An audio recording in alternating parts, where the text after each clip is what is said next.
Lake Eyre is a giant inland saltwater lake in the far north region of South Australia and is Australia's largest lake. To be clear, it's rarely full. For most of the time, it's a vast dry salt pan. In 2012, there was a push to rename the lake. I guess you know why. With the ABC reporting in May of that year, calls to return Lake Eyre to Aboriginal name.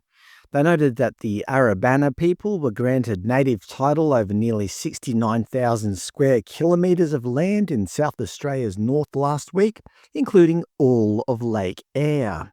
So, of course, in the name of decolonisation, we have to rename everything. In December 2012, the ABC reported, "New name adopted for Outback Lake Eyre. The Arabana people have convinced the Geographical Names Unit to recognise the ancient name of Kati Thanda.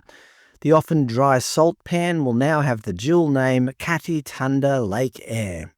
At the time, the Arabana Aboriginal Corporation Chair, Aaron Stewart, said, "It's an easy word for all Australians to say, and I think it's a beautiful name." I thought Lake Eyre was pretty easy to say too. Actually, I had to look up how to say the modern, ancient name. Don't worry, the ABC published a pronunciation guide on their Kids Listen app. Mr. Stewart also pointed out, "Our elders may have passed away, but we remember them and the name they used for the lake. It was our ancestors who lived there when Edward John Eyre first saw the lake in 1840. Edward John Eyre was an English land explorer as well as a colonial administrator.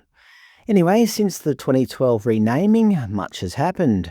For example, in 2015, it was announced that if we continue along this current path, scientists predict Lake Eyre and Murray-Darling basins won't exist in 30 million years. I know, it's a tragedy. In 2018, the ABC began subtly associating tourists with unwanted pests on the lake, linking their arrival in the same breath as invasive species. Tourists and feral animals flock to Lake Eyre as floodwaters end 1,000-kilometre journey. The Conservancy's Atticus Fleming said waters would encourage endangered species to the area, along with unwanted feral animals. They stopped short of saying unwanted tourists, yet the juxtaposition was clear. In 2020, there were talks of fracking in the Lake Eyre Basin, with The Guardian reporting scientific advice recommending ban on fracking in Lake Eyre Basin kept secret and ignored. And then in 2021, the ABC wrote, "Queensland Government grants oil and gas leases in Channel Country, failing to consult traditional owners." And then last year, 2024, something we could all probably guess was coming, proposed Kati Thanda-Lake Eyre management plan to ban recreational access without cultural permission. The ABC reported, "A new management plan proposed for outback Kati Thanda-Lake Eyre by the South Australian Government suggests banning members of the public from walking, driving or boating on the lake bed without permission from the traditional owners." This is the current Arabana Aboriginal Corporation chairperson, Bronwyn Dodd, who said Lake Eyre was connected to one of their most important Ularaka stories and a place where their ancestors rest. From a cultural aspect, that's really disrespectful to enter such a significant cultural site. For us, our ancestors are there, our stories are there, and it's a very powerful place for Arabana. But there was a pushback from boaters, with Lake Eyre Yacht Club Commodore Bob Backway saying he was in disbelief at the proposed plan. Mr. Backway was against controlling recreational activity on the lake, saying it was effectively privatising the national park. And now this year, 2025, we all knew it was coming. In February, the ABC reported, "Recreational access banned on Kati Thanda-Lake Eyre."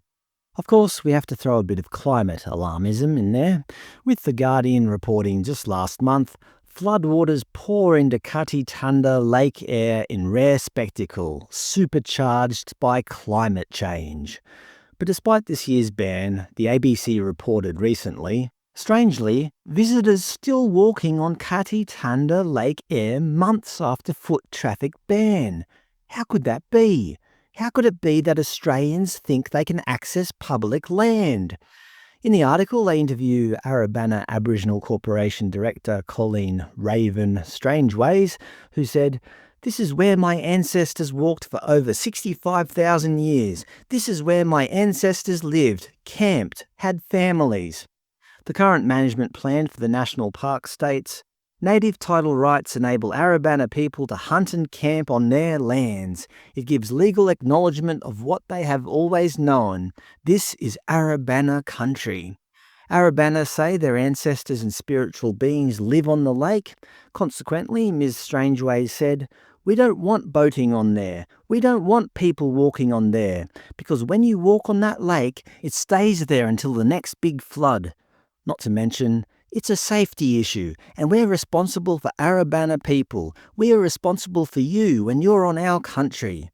Don't worry, this is all just about bringing about equality. You know, the modern version of equality, where some Australians are more equal than others. If you have the right ancestry, you can hunt and camp on Arabana lands, no worries. But otherwise, get off our lake.